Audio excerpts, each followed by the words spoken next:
All right, how's everybody doing today? Hotep, hey, this is Michael Imhotep, founder of the African History Network, host of the African History Network show. I'm a talk show host, researcher, lecturer, writer, and historian.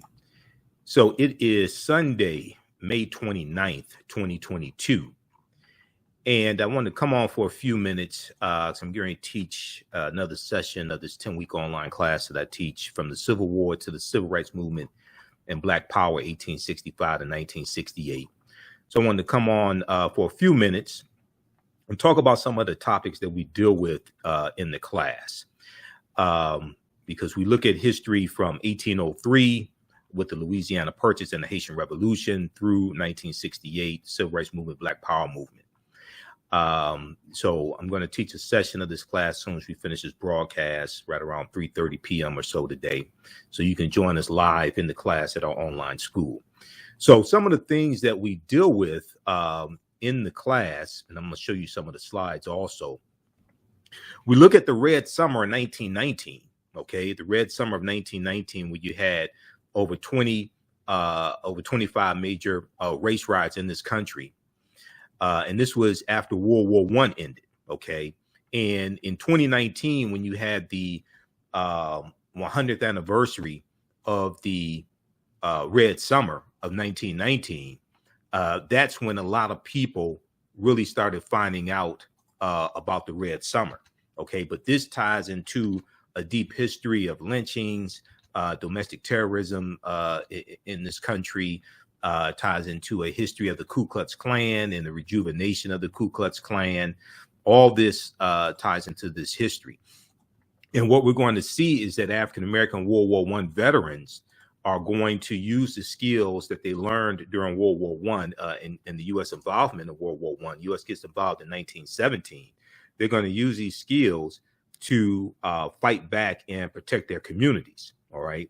So this is a 10-week online class that I teach. The class is regularly $130. It's on sale $60. We have the information here in the thread of the broadcast, so you can register for the class, and you can join us in class today right after this broadcast, all right? And we do the sessions live. All the sessions are archived and recorded, so you can go back and watch at any time. All right, so if we look briefly here, what was the Red Summer of 1919, okay? So the Red Summer of 1919 marked the culmination of steadily growing tensions surrounding the Great Migration of African Americans from the rural South to cities of the North that took place during World War I. And another thing that we deal with is the Great Migration, which begins in about 1915. And we see 6 million African Americans migrating from the South up north and out west. The Great Migration is going to totally change this country. We know that in 1910, about 90% of African Americans lived in the South, and this is as a result of slavery. Okay, so when we in this class we look at this history chronologically. It's important to understand this history chronologically and understand cause and effect. So this is why when we look at the Civil War, we don't start in 1861 when the Civil War starts with the attack on Fort Sumter, April 12, 1861. We go back to 1803 and look at the Louisiana Purchase in the Haitian Revolution, and then like things like the Missouri Compromise of 1820, the Mexican-American War of 1846, 1848, the Treaty of Guadalupe Hidalgo of 1848, which in the U.S. gets 1/3 of the territory that Mexico has. The U.S. gets California, Arizona, New Mexico, Colorado, Utah, and Nevada as a result of the Mexican-American War, which is going to lead to things like the Compromise of 1850 and the Fugitive Slave Act of 1850. So we see this we see cause and effect, and we see this chronology of this history, and we can see what leads up to the Red Summer taking place.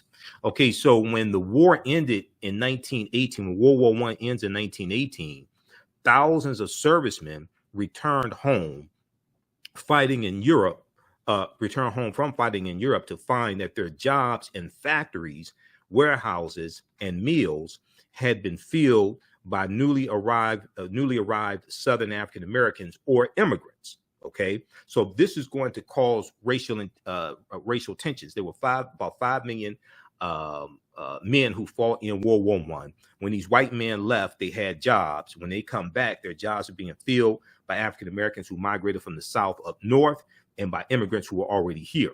You're going to have an increase in the power of the Ku Klux Klan, which had largely died out by 1915. The Ku Klux Klan founded December 24th, 1865 in Pulaski, Tennessee, in the same month that the 13th Amendment was ratified December 6, 1865, when Georgia ratifies the 13th Amendment. This is what legally frees the enslaved Africans legally in slavery. It wasn't the Emancipation Proclamation, January 1st, 1863, which was a military strategy that Lincoln used. It was an executive order, military strategy that Lincoln used to try to bring the South back into the Union. Okay, so when we look at this, we're going to see that the movie The Birth of a Nation helps to rejuvenate the Ku Klux Klan, and we deal with the movie The Birth of a Nation in this country, in this course. We see the movie The Birth of a Nation, which shows the Klan as being the heroes of the movie, helps rejuvenate the Ku Klux Klan. You're going to have a second incarnation of the Ku Klux Klan, founded in October 1915 by the Reverend William Joseph Simmons. The Reverend William Joseph Simmons, after seeing the movie The Birth of a Nation, rejuvenates the Ku Klux Klan. And you're going to have both Republicans and Democrats as members of this second incarnation of the Ku Klux Klan. They become very powerful, and they're going to instigate a lot of the grievances that a lot of these white men have. Also, the Klan and other groups like the Klan as well. Okay, so we see that amid financial insecurity, racial and ethnic prejudices ran rampant. Meanwhile, African-American veterans, World War I veterans who had risked their lives, found themselves denied basic rights such as adequate housing and equality under the law, leading them to become increasingly militant, increasingly militant. And when these brothers came back home, they were saying, we want all of our rights now. Okay, we want all of our rights now. We fought overseas.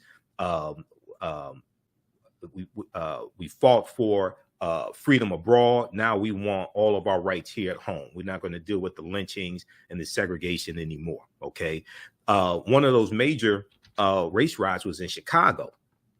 1919, July 1919, on July 27th, 1919, when large crowds of white and black patrons went to the Lake Michigan beach in Chicago, Illinois, to seek relief from the 90-degree heat.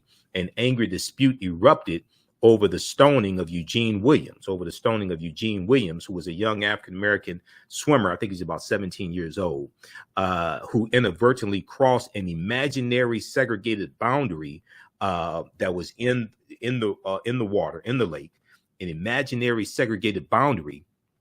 He crossed this into the white swimming area. White beachgoers threw stones at Eugene Williams, okay, causing him to drown. When police refused to arrest any white people who were accused by African-American bystanders of having thrown the stones, and instead arrested an African-American beachgoer on a white person's complaint of some minor offense, the African Americans began to attack the white police officers. Now, reports of the incident spread throughout Chicago, igniting a clash of white and African American rioters across the city's south side. This incident released years of accumulated racial tensions, starting from a constricting job market and the efforts by Chicago African Americans to secure adequate housing by moving into previously all-white neighborhoods, as thousands of African Americans began arriving in the city during World War I as part of what would be called the Great Migration. Now, this right here, there's a lot of information on this race riot that took place in Chicago, and there's about over 25 major race riots that took place across the country in 1919. This is the year after World War I ends. This is the same year that you have the Spanish flu pandemic that starts right around the same time as well, the Great Pandemic. And this right here, you have an African American World War I veteran who's out in the street, and the Chicago State Militia, Illinois State Militia, I should say, they're called in to put down the race riot. Okay, so you're going to have these brothers in various cities. They're going to be out in the streets in their World War I uniforms with their guns, protecting their communities. Okay, the state militia was called in to quell the violence on Chicago's South Side during the 1919 race riots. Now, violence soon broke out between gangs and mobs of African American and white people concentrated in the South Side neighborhood surrounding the stockyards.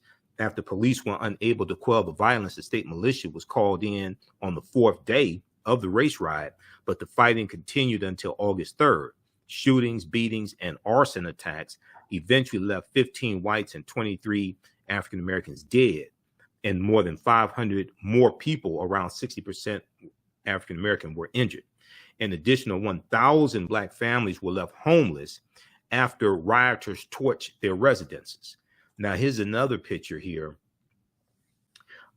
Young boys run to the corner where a young African-American man was being beaten during Chicago's race riots in 1919. White youngsters drove out African-American residents by stoning their homes during the race riots. Okay, so we're going to see things like this across the country during the Red Summer. And when we look at the movie, The Birth of a Nation, right, which we talk about in the class, because we look at this history chronologically. We go from 1803 with the Louisiana Purchase to really understand cause and effect and understand what leads up to the Civil War taking place. We look at the Reconstruction Era, 1865, 1877, and the inner Reconstruction with the Compromise of 1877. We look at the laws and policies put in place that lead us to where we are today, and understand the voter suppression that's taking place. And these voter suppression laws that we see, 19 states passing 34 voter suppression laws, and voter suppression laws being pushed in 400 state legislatures being pushed by Republicans. We see the January 6, 2021 insurrection, which is really a continuation of the U.S. Civil War and Reconstruction and the political violence that we see during the Reconstruction era, which is going to lead to Reconstruction ending. Okay, so we have to understand this history and understand these laws and policies put in place that put us in the predicament that we're in today, to understand what needs to happen from here, where we need to go from here. Okay, but politics is the legal distribution of scarce wealth, power, and resources, and the writing of laws, statutes, ordinances, amendments, and treaties, their adoption, interpretation, and enforcement.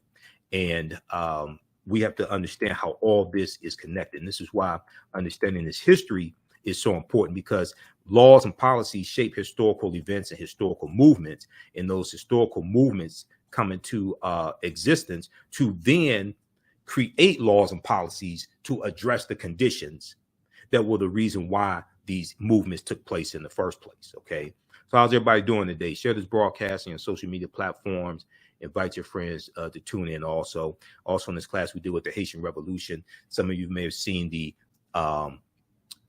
presentation that I did, the video that I did dealing with the research coming from the New York Times that deals with how France was Haiti was forced to pay $560 million, the equivalent of $560 million in today's dollars, to France for reparations for the Haitian Revolution.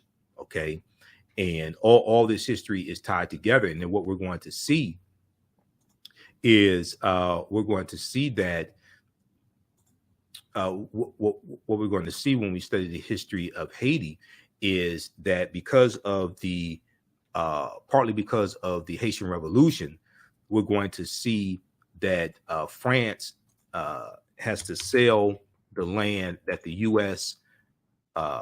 Is going to buy during the Louisiana Purchase. France has to sell that land to raise money to fight against the Haitians.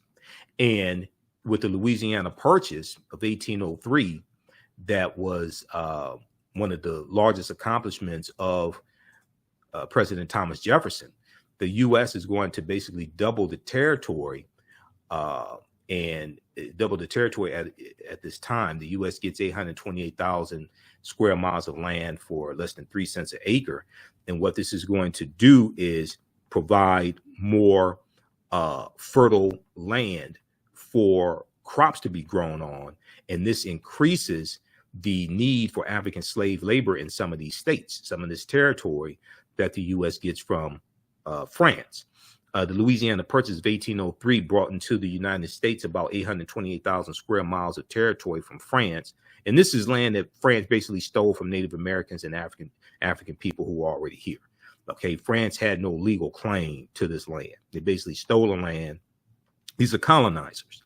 We're dealing with European colonizers, whether they're the U.S. government, whether they're the U.S., whether they're France, whether it's Spain. You're dealing with colonizers, whether it's the Dutch. The Dutch were here, the French were here, the Spanish were here, the English were here, in the 13 colonies. These were colonizers. What was known at the time as the Louisiana Territory stretched from the Mississippi River in the east to the Rocky Mountains in the west, and from the Gulf of Mexico in the south to the Caribbean border in the north. Part or all of 15 states were eventually created from the land, which is considered one of the most important achievements of Thomas Jefferson's presidency. And we can look here at this map and we can see the territory there in the middle of what we call the United States of America. We see the Louisiana Territory there, in the territory that was made up in 1803. Okay. We see down here, Florida. Florida was Spanish territory until about 1821. And Florida is going to be free territory also. So you had a lot of runaway African slaves who ran into Florida. This is one of the reasons why the U.S. wanted that land from Florida. Okay, wanted that land from Spain. We see over here, this southern portion of the United States, a lot of this land owned by Spain as well. Okay, so, and then we see that Mexico was Spanish territory. And then we see the U.S. is going, Mexico wins its independence from Spain in 1821. We're going to see the 1846, 1848. We're going to see these Europeans here in the U.S. go to war with Mexico over a territorial dispute as well, which deals with the boundaries of where Mexico and the Mexican border and the U.S. border is. We're going to see a territorial dispute, and we're going to see a dispute over Texas. Okay. As well. Okay, so we look at the Civil War, 1861, 1865, Reconstruction, all of that history. But I was talking about the Birth of a Nation here. So the movie The Birth of a Nation is based upon a novel by a man named the Reverend Thomas Dixon. The Reverend Thomas Dixon. Okay, and this movie revolutionizes filmmaking. It cost $100,000 to make the film when it first came out. And the heroes of the movie are the Ku Klux Klan. The movie takes place during the Reconstruction Era, slavery, Reconstruction, and the Civil War. Okay. And you're going to have a group of former Union Negro soldiers who there's a rebellion taking place during Reconstruction, and you're going to have the Ku Klux Klan who rise up and put down this rebellion. And the Klan are the heroes of the movie. Okay, this is said to be the birth of a nation, and the Klan are the heroes of the movie. So I want to show you this other article here. William Joseph Simmons. Okay, so the Klan is said to be the heroes of the movie. And now the movie, The Birth of a Nation, is based upon a novel called The Klansman. A novel called The Klansman by a man named Thomas Dixon, Reverend Thomas Dixon, actually. Okay. And in that novel, the Ku Klux Klan are the heroes also. All right. Now, if we look here at this article here, I want to pull this up here.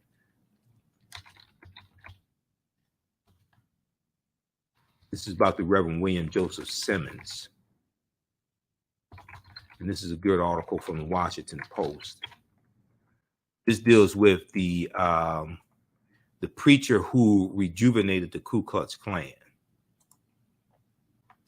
Okay, so how's everybody doing? Give us a thumbs up, give us a heart, give us a like on this broadcast.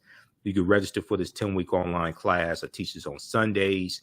From the Civil War to the Civil Rights Movement and Black Power, 1865 to 1968. Next class is we're going to teach the next class today, right after I finish this short broadcast. So you can join us in class. It's going to start up right around 3:30 p.m. Eastern Standard Time. Normally I do it on Sundays, 2 p.m. to 4 p.m. Eastern Standard Time, but we're running behind schedule today. So it's been a crazy day. I do the sessions live. All the sessions are archived and recorded. So you can go back and watch it anytime. Also, we have the information at our website, AfricanHistoryNetwork.com, AfricanHistoryNetwork.com. From the Civil War to the Civil Rights Movement and Black Power, 1865 to 1968. The class is regularly $130. It's on sale right now, $60. And as soon as you register, there's bonus content that you can watch also. You can watch the class we did last weekend. So there's bonus content. And even after the course is over with, you still have full access to the class. So a year from now, 2 years from now, you can go back and watch the entire course. Okay, so we have the link here and thread of the broadcast as well. Okay, so if we look at this article here quickly, the preacher who used Christianity to revive the Ku Klux Klan, the preacher who used Christianity to revive the Ku Klux Klan. This is from April 10th, 2018 by Deneen L. Brown for the Washington Post. And here is a picture of that preacher, the Reverend William Joseph Simmons. Okay, the Reverend William Joseph Simmons. It was approaching midnight, October 16, 1915. Methodist preacher William Joseph Simmons and at least 15 other men climbed Stone Mountain in Georgia. And Stone Mountain is the largest Confederate monument in this country, Stone Mountain in Georgia. They climbed Stone Mountain in Georgia. They built an altar, set fire to a cross, took an oath of allegiance to the Invisible Empire, and announced the revival of the Ku Klux Klan, which had largely died out by 1915. Beneath a makeshift altar glowing in the flickering flames of the burning cross, they laid a U.S. flag, a sword, and a Holy Bible. Okay, he said the angels that have anxiously watched the Reformation from its beginnings, said the Reverend William Joseph Simmons, who declared himself Imperial Wizard, must have hovered above Stone Mountain and shouted hosannas to the highest heavens. Okay, so read the rest of this article here.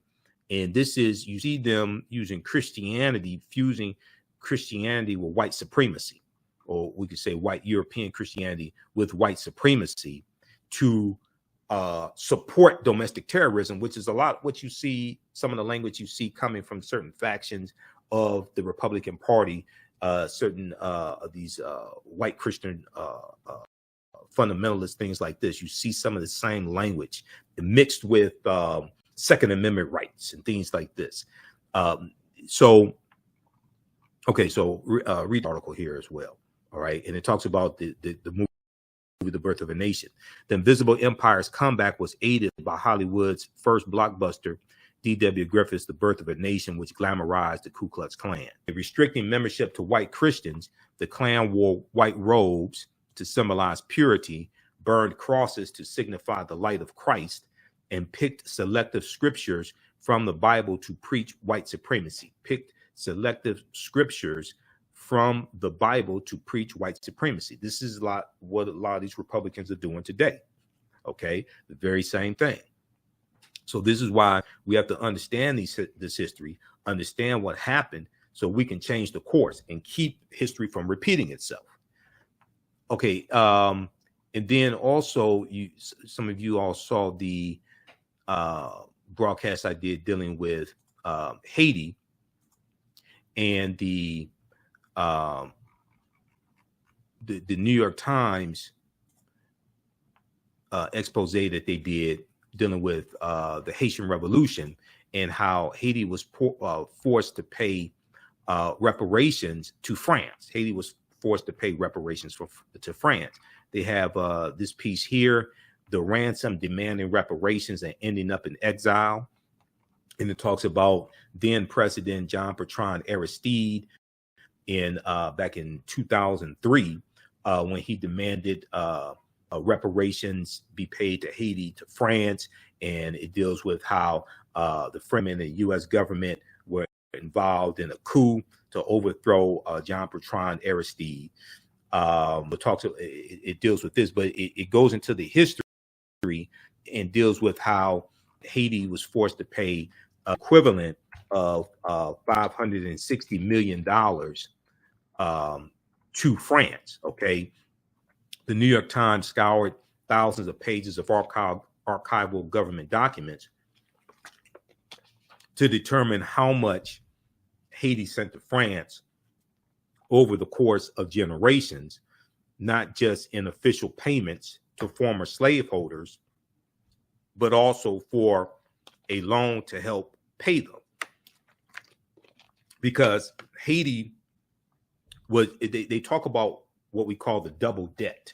Haiti was forced to pay reparations to France, but also forced to take out a loan from a French bank as well to pay France. And there was interest on that loan. So they were dealing with a double debt. Okay.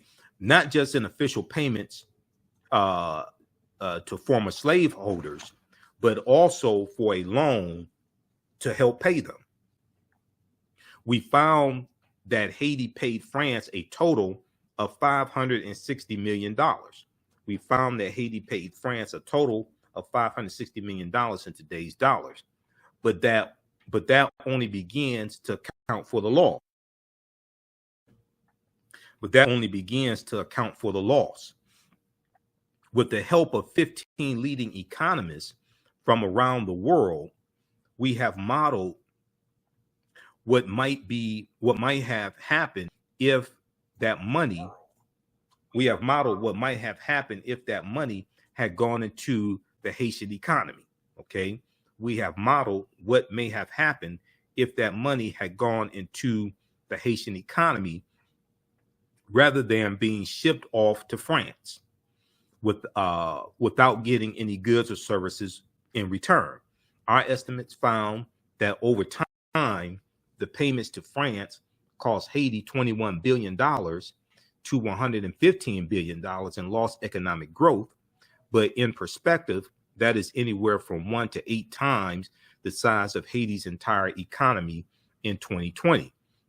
We were building a path to the truth. Jean Bertrand Aristide, then president of Haiti, said in the interview, without being told the outcome of the Times analysis.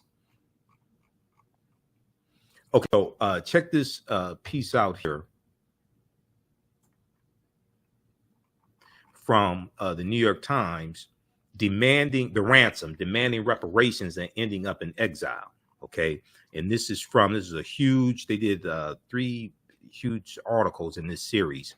This is from May 20th, 2022, updated May 26th, 2022. Then we look at this one here. So all this history is connected.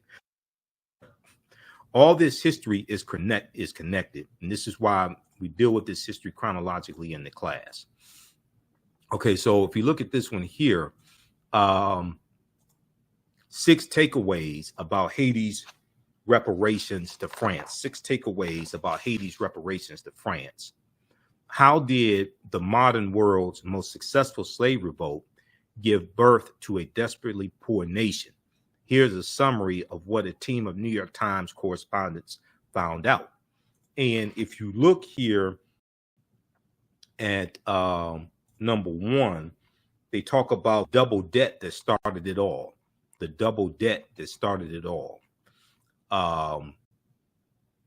When a French warship bristling with cannons sailed into the port of the Haitian capital in 1825, an emissary from King Charles X of France came ashore and delivered an astonishing demand: France wanted reparations from the people it had enslaved. France wanted reparations from the people it had enslaved.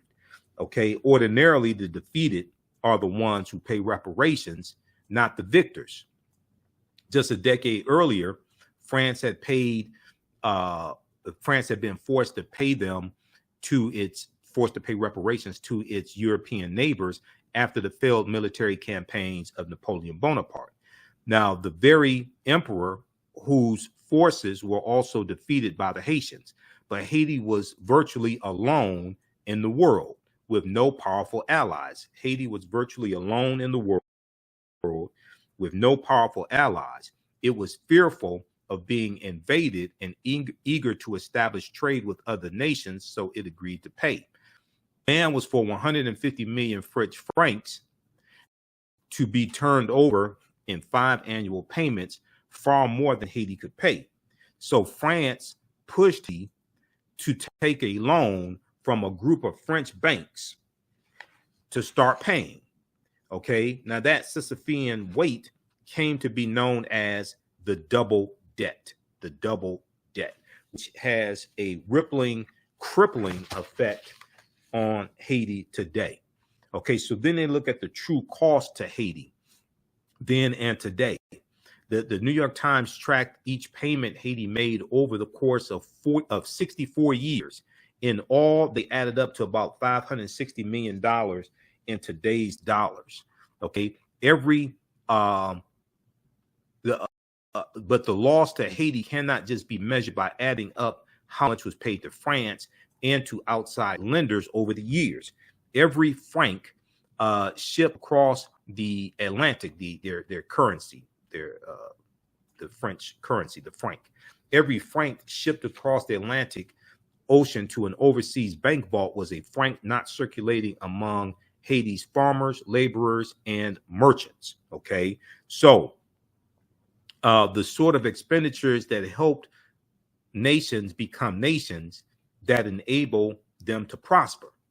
All right, so after reviewing thousands of pages of archival documents, some centuries old, and consulting with 15 of the world's leading economists, our correspondents calculated the payments to France cost Haiti from between $21 billion to $115 billion in lost economic growth over time.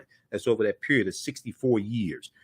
The payments that France made to Haiti cost Haiti from between $21 billion to $115 billion in lost economic growth over time. That is as much as 8 times the size of Haiti's economy in 2020. Okay, so read the rest of this here. But this is why we go through, and these are all things that we deal with in the 10-week online class that I teach, from the Civil War to the Civil Rights Movement and Black Power, 1865 to 1968. So I do a PowerPoint presentation. We have book references, articles, video clips. There's over 50 articles that we reference in the class. We do the sessions live. As soon as I finish this broadcast, we're going to do a live session. So we do it today. Sunday is going to start here in a few minutes. You can join us in class live. The class is on sale, $60, regularly $130, from the Civil War to the Civil Rights Movement and Black Power, 1865 to 1968. Normally, we do it on Sundays, 2 p.m. to 4 p.m. Eastern Standard Time. So we're starting a little later today. As soon as you register, there's bonus content that you can start watching as well. You can watch last week's class and the week before that. So this class just started up a couple of weeks ago. You can use this information with your children as well. I would say this information is PG-13, okay? And I do a PowerPoint presentation. We have video clips, book references, articles. We look at a timeline of history also to understand cause and effect and to look at how we got to where we are today to understand where we need to go from here. And we also look at what's taking place today politically, what's taking place today with these cultural wars that Republicans are waging, like critical race theory, different things like this. All this is tied to history, okay? If you look at this article here from the New York Times, it came out January 12, 2022. This is an article that I talk about often. This article deals with the how Reconstruction, the history of Reconstruction, is not properly taught in schools across the country, but it also deals with the January 6, 2021 insurrection, which is a continuation of the Reconstruction era and the conflicts that lead up to the Civil War taking place also. Okay, so if we look at this, quickly here,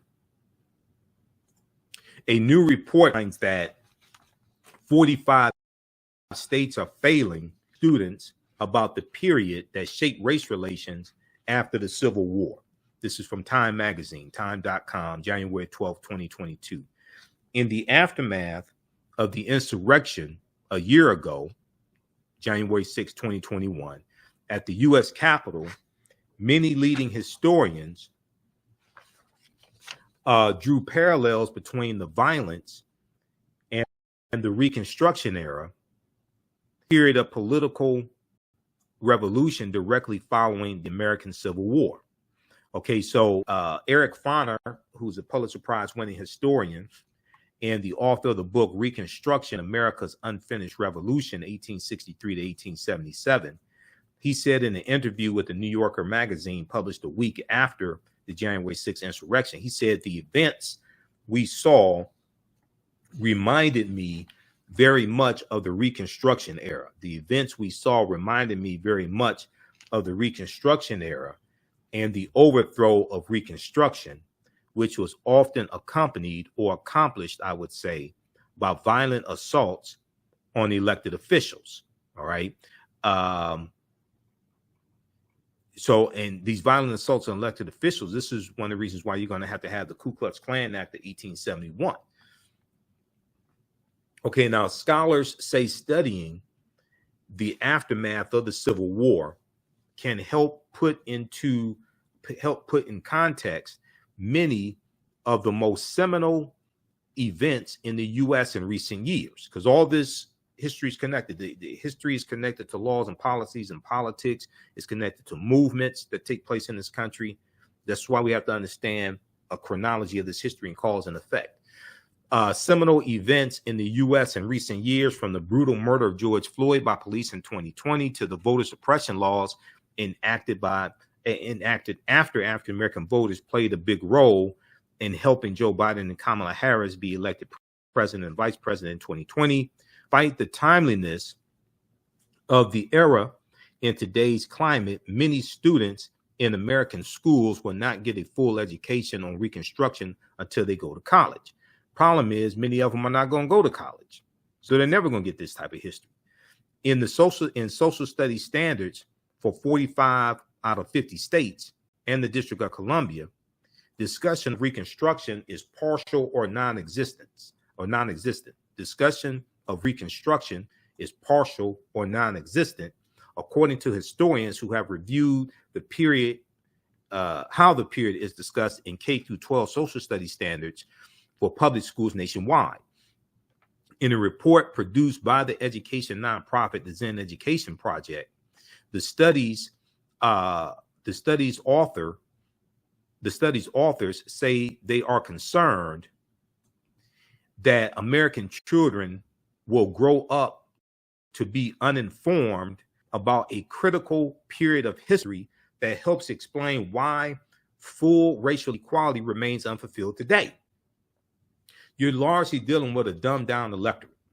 That don't understand history, don't understand the Constitution, don't understand law, things like this. All this is connected. Okay, so this is why all this information is so important.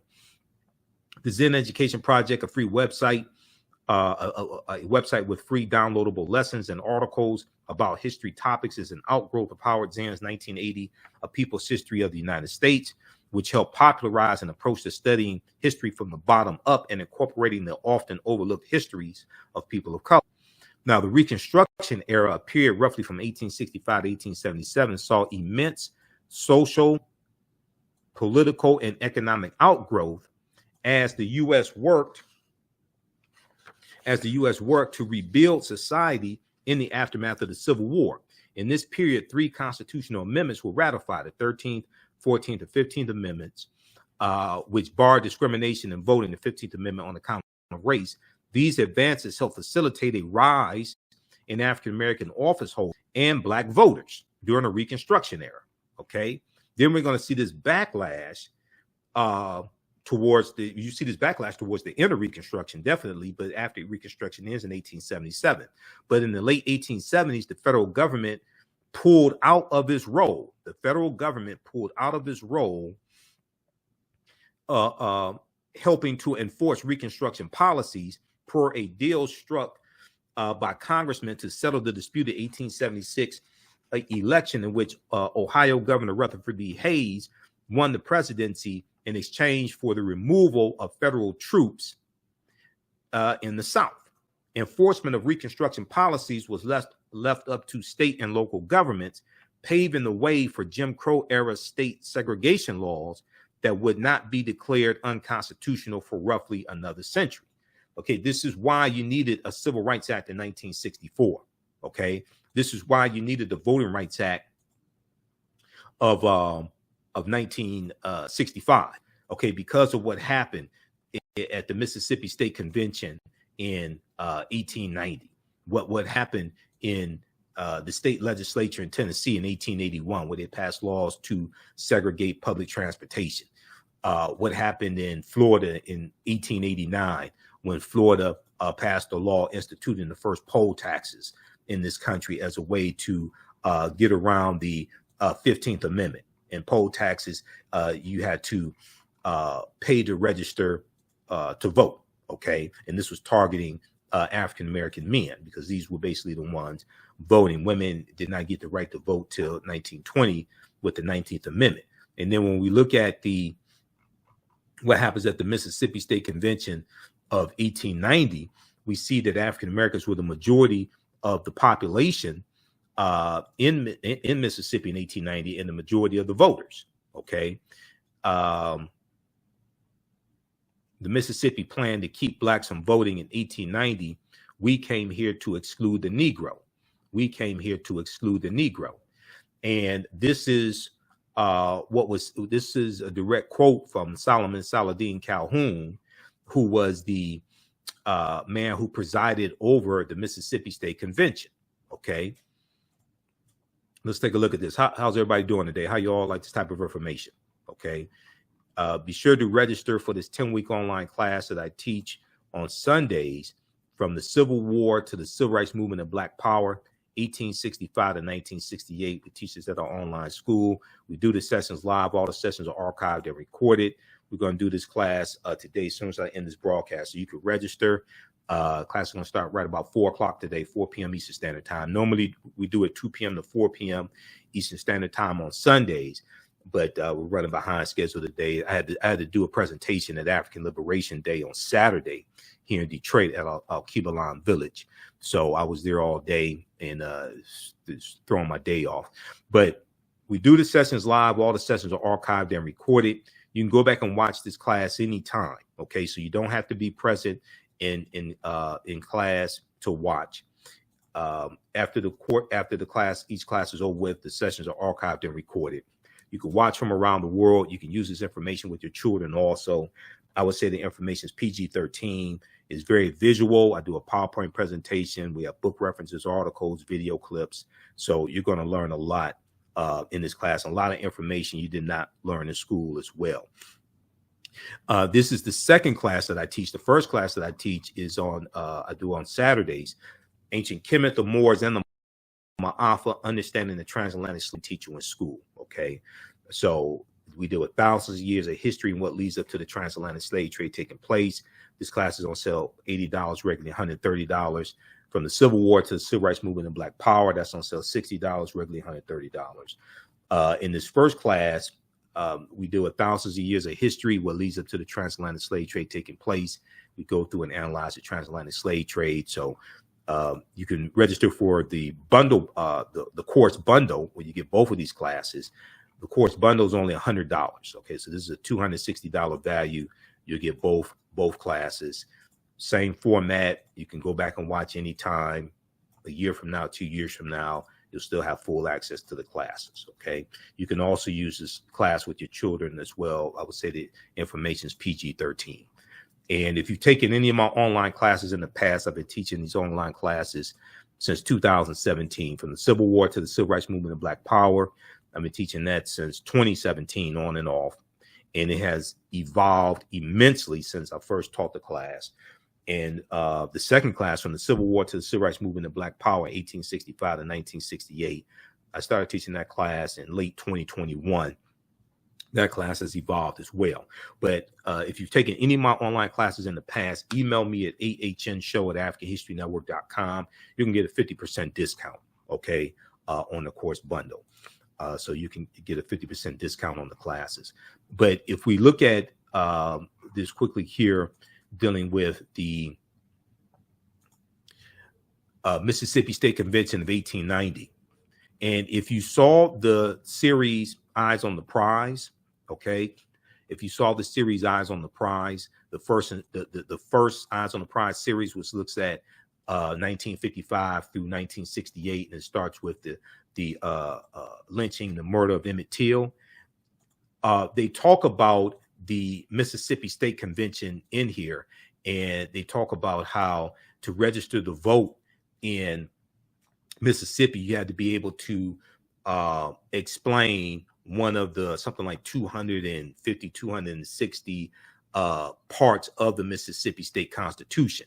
And that state constitution was constructed in 1890.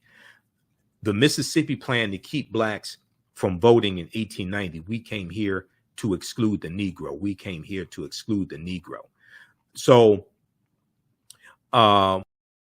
this is what Saladin Calhoun, who was the White County judge who presided over the Mississippi State Convention in 1890, said. He said, let's tell the truth if it burst the bottom of the universe. He said, we came here to exclude the Negro. Nothing short of this will answer. So delegates at the Mississippi State Convention in 1890 adopted a literacy test and poll tax geared to suppress the black vote, in the state that had a black majority. The Mississippi plan became the model throughout the South, part of a raft of racially oppressive Jim Crow laws that ended Reconstruction. Okay, so read the rest of this here, and it talks about what happens. But this is really important to understand. This is why you needed the Voting Rights Act in 1965 to nullify what took place in Mississippi in 1890, South Carolina 1895, Louisiana 1898, Alabama 1901, because these other southern states are going to adopt similar laws and rewrite their state constitutions to suppress the African-American vote. And we're going to see approximately 2,000 African-American men who get elected to public office during the Reconstruction era, okay? And we're going to see basically the majority of them get voted out of office after these laws, after these voter suppression laws are put in place, all right? So these are some of the things that we deal with in this online class, and we look at the Civil War, Reconstruction, the Jim Crow era, World War I, World War II, Civil Rights Movement, Black Power Movement. We go through and look at this history chronologically, understand what happened to us, the laws and policies that were put in place, the movements that take place to fight against these conditions and laws and policies, to better understand what's taking place today, what we're seeing today, the voter suppression laws, the attack on critical race theory, all this stuff. This is a continuation of the Civil War and Reconstruction. We're seeing history repeat itself. So we have to understand this, to understand how to fight against this, because they're trying to take us back to 1890 in the Mississippi State Convention. Okay. And we already saw with Shelby County versus Holder 2013 U.S. Supreme Court case, we saw the weakening of Section 4 of the 1965 Voting Rights Act. Okay. That led to 868 fewer polling places in the 2016 presidential election. And today you have about 1,700 fewer polling places. Okay. And this is all connected. A lot of these polling places that were shut down in areas that have high African American populations, African American or Latino populations. There was an article from thenation.com that dealt with how there are 868 fewer polling places in the 2016 presidential election. You have that one, and you have, let me see if we could pull this up, 868 fewer polling places.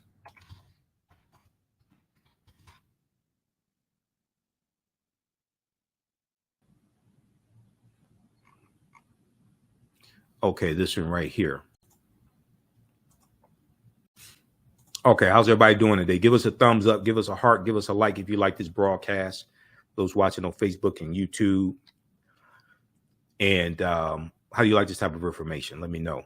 Okay, so this article right here, I talked about this when this came out during the 2016 presidential elections. And a lot of us still don't understand how all this is connected today. All right, there were, let me close out some of these tabs here. There were 868 fewer polling places. Let's close some of this out. There were 868 fewer polling places in 2016, during the 2016 presidential election.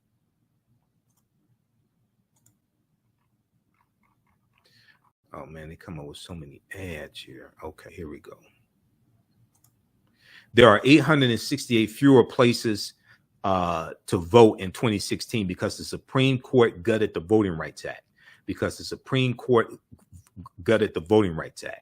Nearly half of counties that previously approved voting changes with the federal government have cut polling places this election. So this is from November 4th, 2016, just a few days before the 2016 presidential election. Ari Berman, who then was writing for The Nation, now he writes for Mother Jones. Ari Berman did a series of articles dealing with the voter suppression that was taking place in the 2016 presidential election. So today there are about 1,700 fewer polling places. 1,700 fewer polling places. So if we look at this here, okay, they talk about the lines along this part of the Voting Rights Act blocked 3,000 discriminatory voting changes from 1965 to 2013. That changed when Supreme Court gutted the law in June 2013, Shelby County versus Holder. Okay. The lines were so long because Republican elected officials in Phoenix's Maricopa County, the largest in the state, reduced the number of polling places by 70%, from 2012 to 2016. From 200 in 2012 to just 60 polling places in 2016, one polling place per 21,000 registered voters. Previously, Maricopa County would have needed federal approval to reduce the number of polling sites because Arizona was one of 16 states where jurisdictions with a long history of discrimination had to submit their voting changes under Section 5 of the Voting Rights Act. This part of the Voting Rights Act blocked 3,000 discriminatory voting changes from 1965 to 2010. That changed when the Supreme Court gutted the law in June 2013, Shelby County versus Holder, U.S. Supreme Court decision. The polling place reductions in Maricopa County in Arizona, and we saw recounts in Arizona for the 2020 presidential election. Joe Biden wins Arizona. You have Republicans filing these lawsuits trying to overturn the results in Arizona, and they're still trying to overturn the results in Arizona. Okay.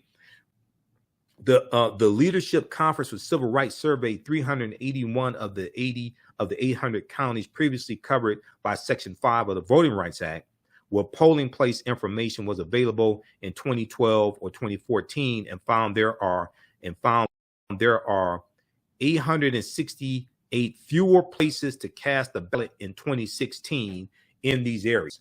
Out of the 381 counties in our study, 165 of them, or 43%, have reduced voting locations, says the important new report. Okay, now this is dealing with the 2016 presidential election. Okay, all types of voter suppression in 2016. Okay, now then we look at 2020. Okay, all this is connected.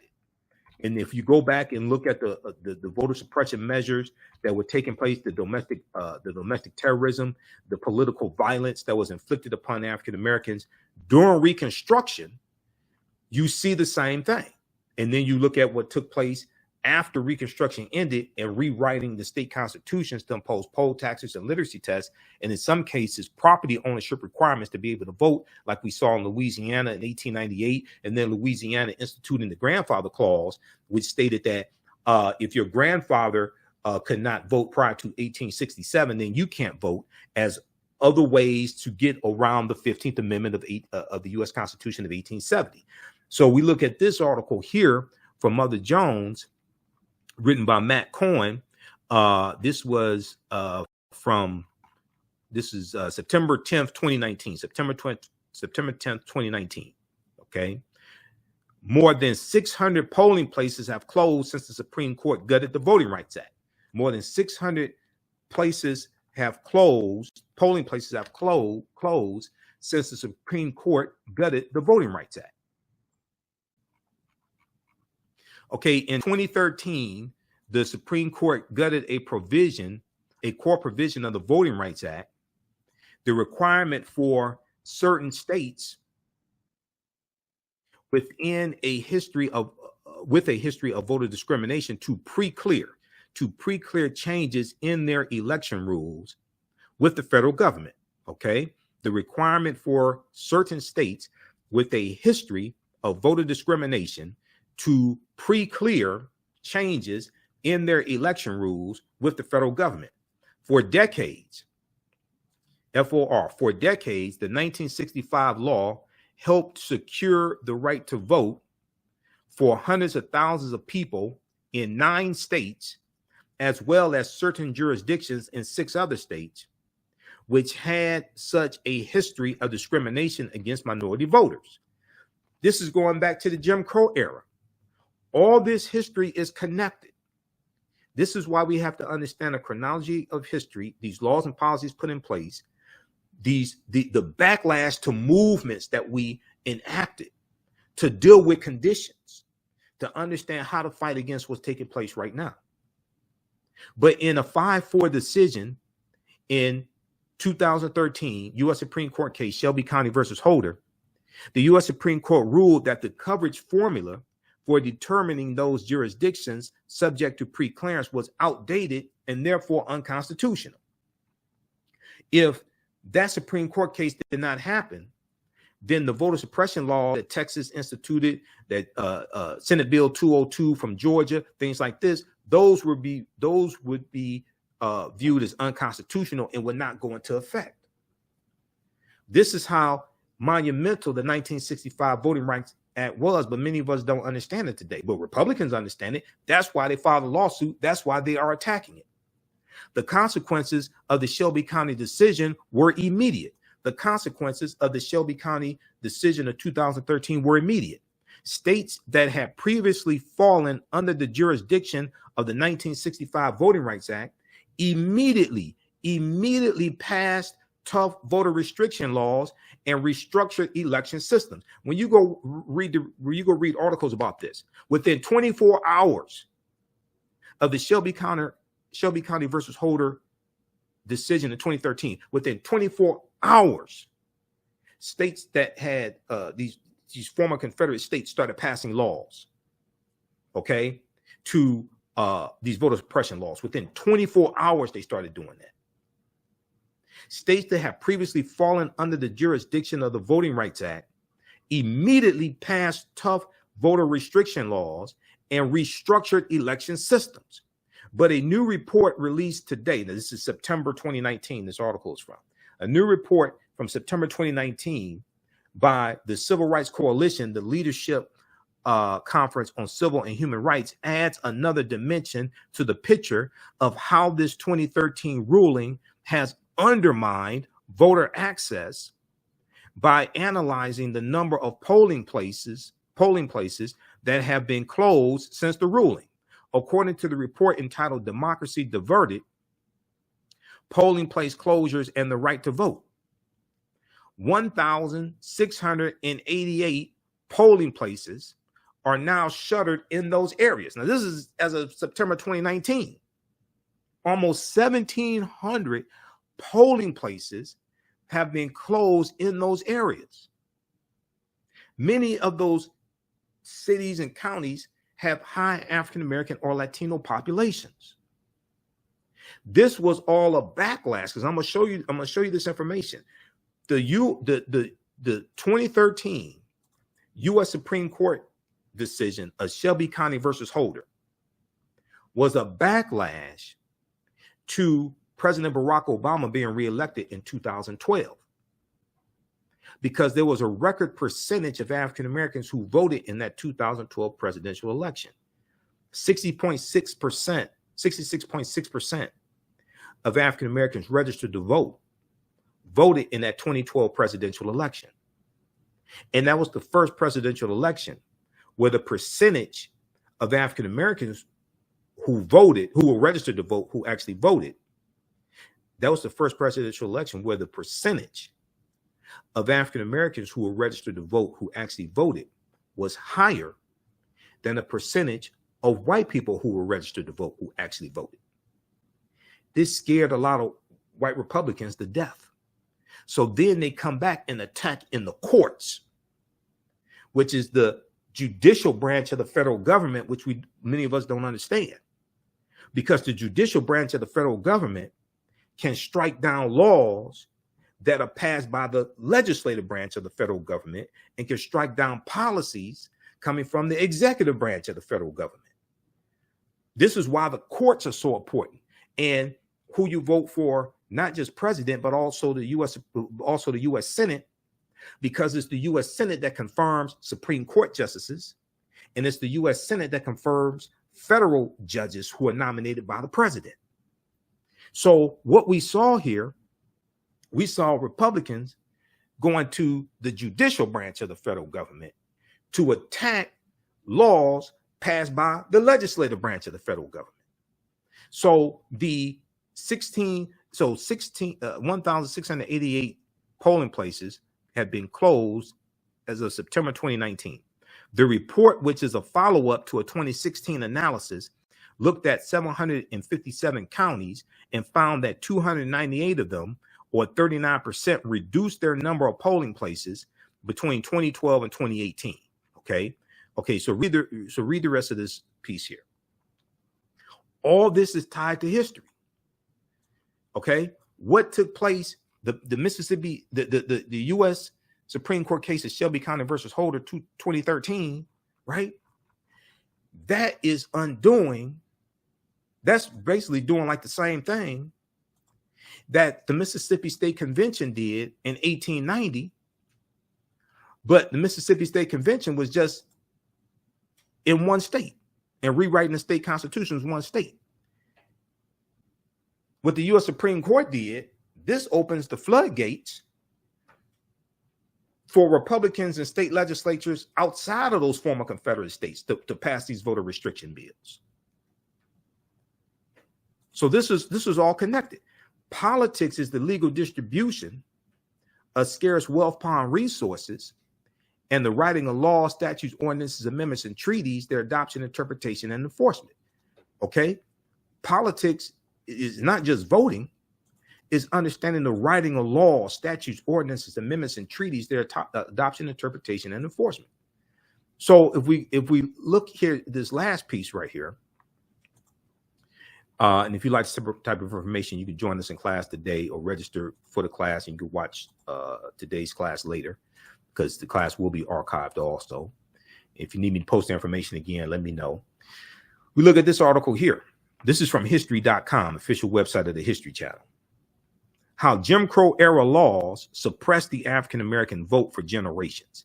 How Jim Crow era laws suppressed the African-American vote for generations.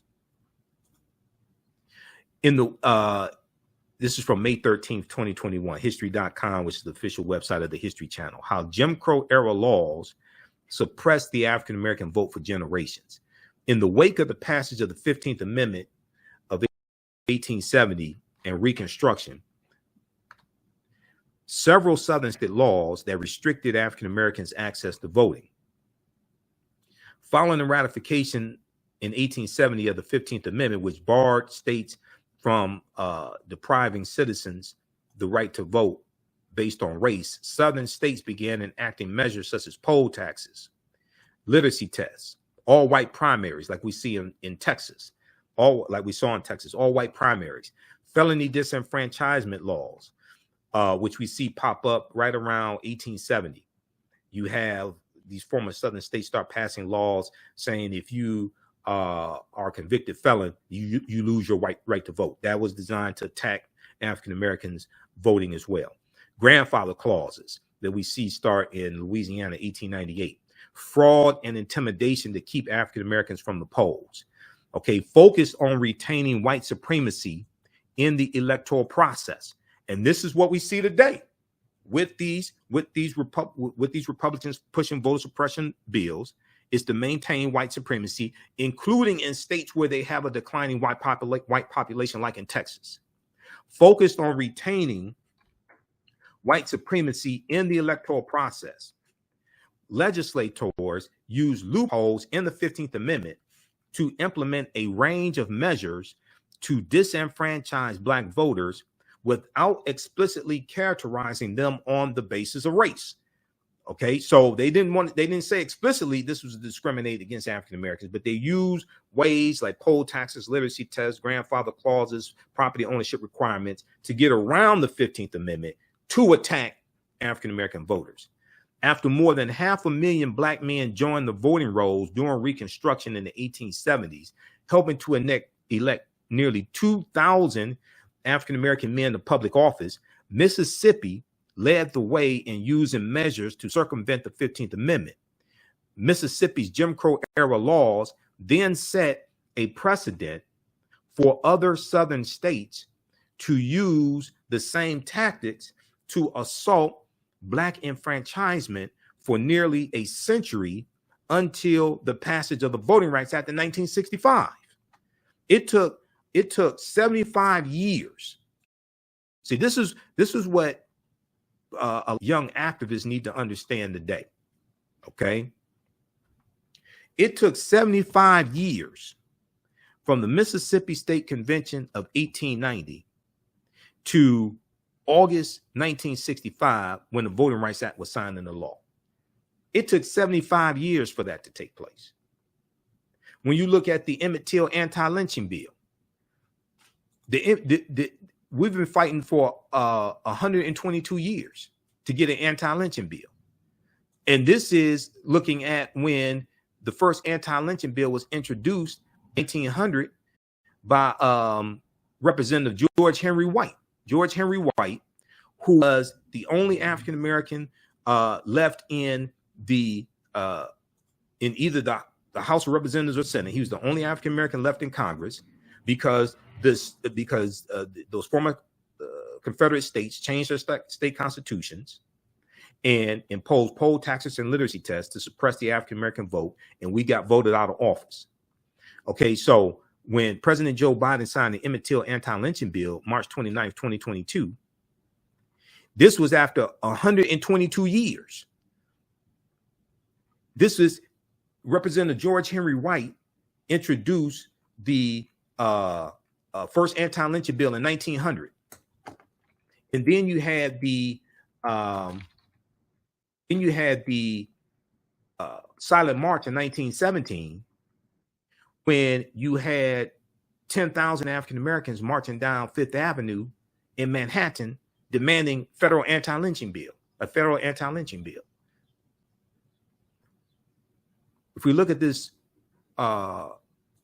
quickly here, lawmakers tried and failed to pass anti-lynching bills nearly 200 times. This is a sustained fight. You're not going to march for a few months out of the summer, then vote in one election, and then overturn white supremacy. 400 years or however many, whatever point you want to start counting. This is a sustained fight. Lawmakers tried and failed to pass anti-lynching bills nearly 200 times.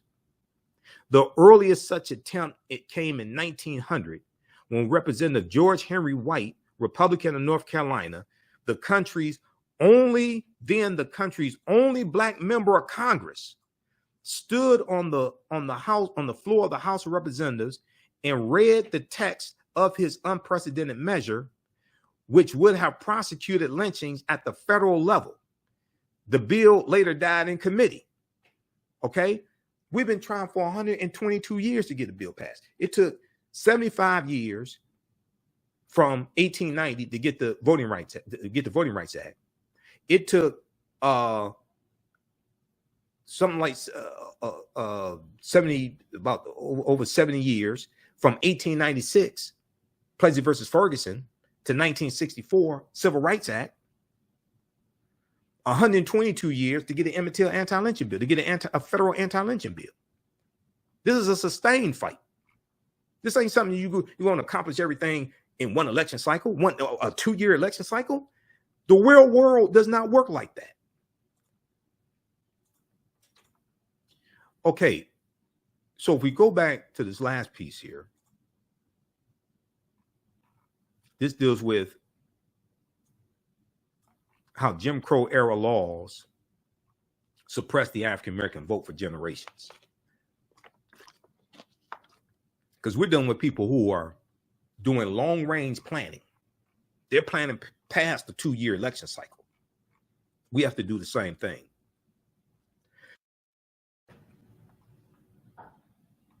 At the 1890 Mississippi State Convention, a new constitution was adopted that included a literacy test and poll tax for eligible voters. Under the new literacy requirement, a potential voter had to be able to read. Any section of the Mississippi State Constitution or understand any section when read to him or give a reasonable interpretation of any section. Now, oftentimes, the person that you had to explain it to was illiterate. Oftentimes, the white person you had to explain it to was functionally illiterate. Because you had a lot of white people who were illiterate, couldn't read or write, or they could write their name. They could probably read their name, but they weren't functionally literate. The impact of the legislation was swift. By 1910, registered voters among African Americans dropped to 15% in Virginia and under 2% in both Alabama and Mississippi, according to historian Donald G. Nyman in his book Promises to Keep African Americans and the Constitutional Order, 1776 to present. In the 1898 case Williams versus Mississippi, the U.S. Supreme Court ruled that the Mississippi state's poll tax and disenfranchisement clauses, grandfather clause, and literacy test, on the basis that the new constitution they upheld this. We fought this in court. We fought the poll taxes, all that stuff in court. U.S. Supreme Court case 1898, Williams versus Mississippi. U.S. Supreme Court upholds the poll taxes and disenfranchisement clauses, literacy tests, things like this, on the basis that the new constitution did not discriminate between the races, and it has been shown that their actual administration was not evil, only that evil was possible under them. So they said it was possible evil could happen, but it is not. But the laws weren't evil inherently. The laws weren't evil themselves. So after this Supreme Court ruling, then all these other southern states start crafting similar laws as well. The Williams versus Mississippi 1898 ruling, eased the implementation of voter suppression statutes in many other southern states, including Louisiana, South Carolina, North Carolina, Alabama, Virginia, and Georgia, these former Confederate states. Okay, so if we look, so they talk about literacy tests, how they work, and how they work to suppress the African-American vote. In 1880, according to the U.S. Bureau of Census, 76% of Southern African Americans were illiterate in 1880, a rate of 55% percentage points greater than that for Southern whites. In 1900, 50% of voting age African American men could not read, compared to 12% of voting age white men. These disparities made literacy tests one of the most effective tools at suppressing the African American. These disparities made literacy tests one of the most effective tools at suppressing the African American vote. The voting clerks, who were always white, could also pass or fail a person at their discretion based on race. So we have literacy tests, we have poll taxes as well. For the first time since adoption of the state constitution in 1890, Black voters participate in the Mississippi Democratic primary in 1946. So this is this picture that we see here, Mississippi Democratic primary of 1946. White Southern legislatures claimed that poll taxes for voting were designed to raise state revenue. To many white political leaders, the main purpose was to suppress the African American vote. Quote, "This newspaper believes in white supremacy," said a Tuscaloosa, Alabama news editorial, the newspaper there in Tuscaloosa, Alabama. Quote, "This newspaper believes in white supremacy," said a Tuscaloosa, Alabama news editorial in 1939. And quote, "And it believes the poll tax is one of the essentials for the preservation of white supremacy." It believes the poll tax is one of the essentials for the preservation of white supremacy. 11 states in the South had laws that required citizens to pay a poll tax before they could vote. The taxes, which were $1 to $2 per year, disproportionately impacted Black voters. In Georgia, which implemented a cumulative poll tax in 1877, the year Reconstruction ends, that required all citizens to pay back taxes before being permitted to vote. 1877, a cumulative poll tax in 1877 in Georgia required all citizens to pay a cumulative required all citizens to pay back taxes before being permitted to vote. Black voter turnout went down 50%, according to Morgan Causer.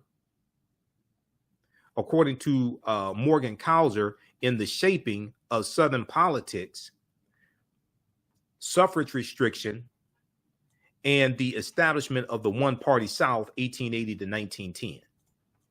Name of that book again by Morgan Causer, The Shaping of Southern Politics, Suffrage, and the Suffrage Restriction and the Establishment of the One-Party South, 1880 to 1910.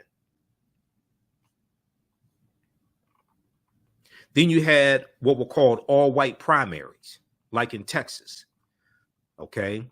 All-white primaries. When literacy tests, poll taxes, grandfather clauses, and the many other ways to circumvent the 15th Amendment did not work to suppress the Black voter turnout, white legislators in several Southern states used all-white primaries to all but eliminate black voters' presence in the electoral process.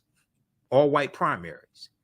In Texas, for example, the legislature gave the Democratic Party the authority to set up its own rules. the party determined that it was for white voters only, excluding African Americans from its elections and effectively making local electoral politics dominated by one party that upheld Jim Crow laws. After a white election official blocked an African American man named Lonnie E. Smith the right to vote in the 1940 Texas Democratic primary, the NAACP's Thurgood Marshall and William H. Hastie challenged the case all the way to the U.S. Supreme Court, and they won their case. Okay, this is 1944 U.S. Supreme Court case of Smith versus Allwright. Okay, the U.S. Supreme Court ruled in Smith versus Allwright that the Texas white primary system was unconstitutional. So we go to court and we challenge all this stuff every step of the way. The right to vote in a primary for the nomination of candidates without discrimination by the state is a right secured by the Constitution. Is a right secured by the Constitution, said the court in its 8-1 decision. Then we have the Voting Rights Act of 1965. Okay, now what takes place in signing the law 95 years later, the 15th Amendment was after the 15th Amendment was ratified. The Voting Rights Act of 1965 outlawed most discriminatory voting practices in southern states, such as literacy tests, poll taxes, and grandfather clauses that have been designed by southern legislatures to suppress the African American vote. Almost as swift as the resistance to black voter participation had been nearly a century early, so had the response to this landmark legislation. Within a year, only 4 of the 13 states had fewer than only 4 of the 13 states had fewer than 50% of African American registered voters. Only 4 of the 13 southern states had less than 50% of African American registered voters. Then we had Shelby County versus Holder, which is an attack on the 1965 Voting Rights Act. And this lawsuit was filed by Republicans and is designed to take us back to the Mississippi State Convention of 1890. In 2013, the U.S. Supreme Court walked back part of the 1965 Voting Rights Act when it ruled in a 5-4 vote that constraints placed on certain states and federal review of states voting procedures were outdated. In the wake of Shelby County versus Holder, and the person they sued, the holder, was Attorney General Eric Holder. That's who was being sued. Shelby County is a county in Alabama. Alabama was ground zero for the 1965 Voting Rights Act. And, Bloody Sunday, the Selma to Montgomery, Alabama march, that Shelby County is in Alabama. In the wake of the Shelby County versus Holder decision, several states have enacted laws limiting voter access, including ID requirements, limits on early voting, mail-in voting, and more.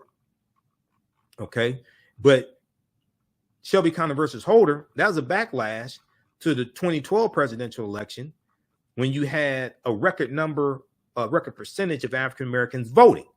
And they voted in the 2012 presidential election. President Barack Obama was reelected to the second term. Republicans come back and attack us in the courts.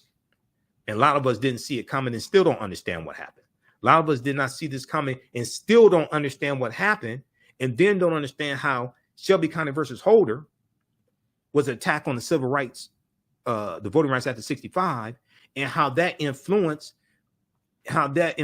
elections today, because today you have, as of September 2019, 1,688 fewer polling places, because now the county boards can just they can move polling places and shut down polling places without having to get oversight or permission from a federal judge, which was one of the stipulations of the 1965 Voting Rights Act. All of this is connected. So we have to understand the history, understand the laws, understand the roles that the courts play. That goes back to this article I just showed you from Mother Jones from September 2019. September 10th, 2019, more than 1,600 polling places have closed since the Supreme Court gutted the Voting Rights Act. Okay, all this is connected. So give us a thumbs up, give us a heart, give us a like if you like this broadcast. Hopefully you learned a lot today. This is some of the type of information that we deal with in the 10-week online class that I teach, from the Civil War to the Civil Rights Movement and Black Power, 1865 to 1968. So you can join us in class today, because I'm going to teach this class. I'm running late, but I had to do a presentation for African Liberation Day on Saturday, April 28th. So it's throwing my whole day off. We have the link here to register in the thread of this broadcast, and I just posted the information again. It's also at our website, AfricanHistoryNetwork.com. Class is discounted. It's over 50% off. It's regularly $130. It's on sale $60. From the Civil War to the Civil Rights Movement and Black Power, 1865 to 1968. So we do the sessions live. All the sessions are archived and recorded. You can go back and watch it anytime, okay? And you can use this information with your children also. I would say the information is PG-13. It's very visual. I do a PowerPoint presentation with book references, articles, video clips. As soon as you register, there's bonus content that you can start watching also. And even after the course is over with, a year from now, 2 years from now, you can go back and watch the entire class. Okay. Normally we do this Sundays, 2 p.m. to 4 p.m. Eastern Standard Time. If you've taken any of my online classes in the past, email me at AHNshow@AfricanHistoryNetwork.com, AHNshow@AfricanHistoryNetwork.com, and you can you'll get a 50% discount on the our bundle pack and on this course. And we have the classes in the bundle pack.